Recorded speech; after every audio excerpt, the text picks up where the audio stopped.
नमस्कार। जय जगन्नाथ। गत नवेम्बर 29 तारिख रे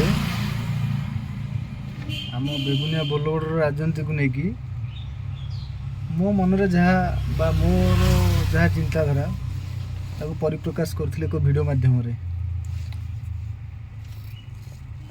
तो मु का सेमती किसी आक्षेप करनुथली बा खाली एति कही राजनीति हो ठीक मार्ग हो। तो मान्यवर विधायक बेगुनिया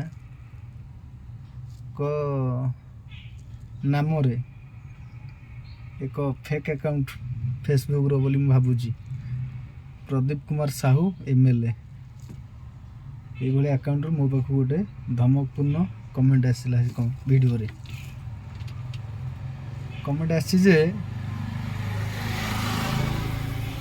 जो कमेंट आसी ताकू सोशल मीडिया रे परिप्रकाश करवा मु भावुची ठीक नुह। ते भाषा टे खराब भाषा लगे से कमेंट होइची। तो ये विषय मु मान्यवर विधायक जी सोशल मीडिया चलाउछंती तांको जणैथिली। तो सी भी कहितला हाँ ठीक अच्छी मु देखुची कौन कर परिबा। आउ द्वितीय कथा हला आज वीडियो करियार कारण हला काहाकू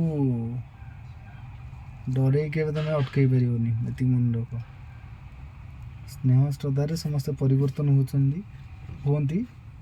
तो तुम जो डरान धमकपूर्ण कमेंट दौच एथरे मु अटकीवा लोक नुह। बुझी नब जाठू बुझीब भी जाठू बुझीब बा जा कथार हो तुम निजस्व मतामत हो पारे मे भी। तो बुझीब मु का कथारे डरिकी पछपटू पछुआ पार्टी नुह पछू को हटी जाए पार्टी नुह। तो आउटे नवेदन करुँची जदि कमेंट कर निजस्व आईडी कमेंट कर। जदि तुम मु किसी खराब बा तुम किसी हानि करिछि बा तुम किसी लॉस कर देछि ताहले कहले भी भल हम। किंतु मु तुम किसी लॉस करनी बोली भावुची।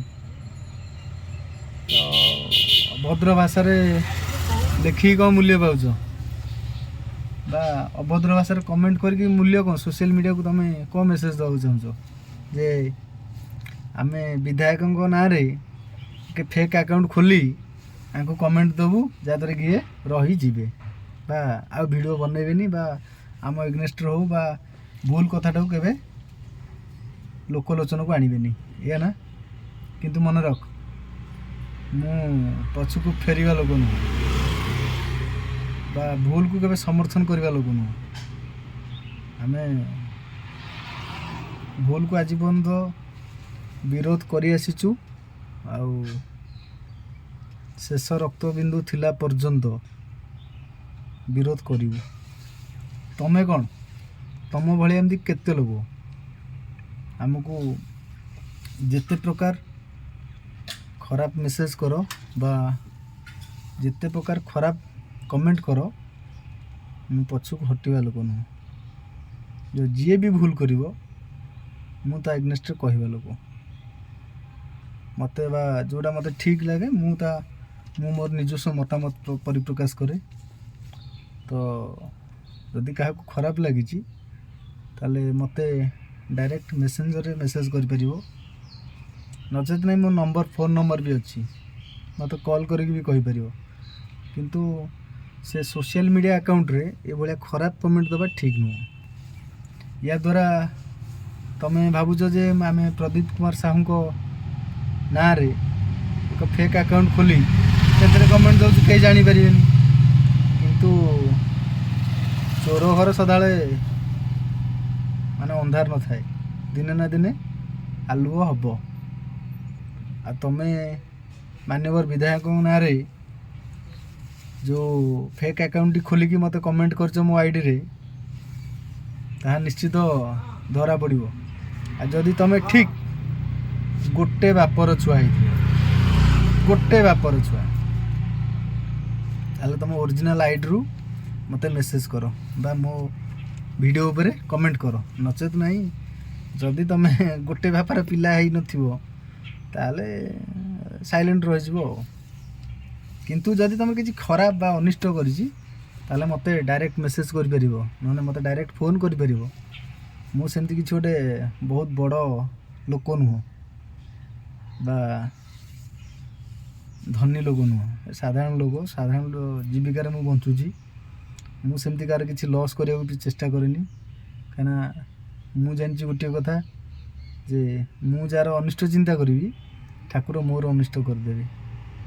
ତ ମୁଁ ମୋ ଜୀବିକାରେ ବଞ୍ଚେ, ରାଜନୀତିରୁ କେବେ ବଞ୍ଚିବାକୁ ଚେଷ୍ଟା କରିନି କି ଭବିଷ୍ୟତରେ ମୋତେ ବଞ୍ଚିବାକୁ ଆଶା ବି ନାହିଁ।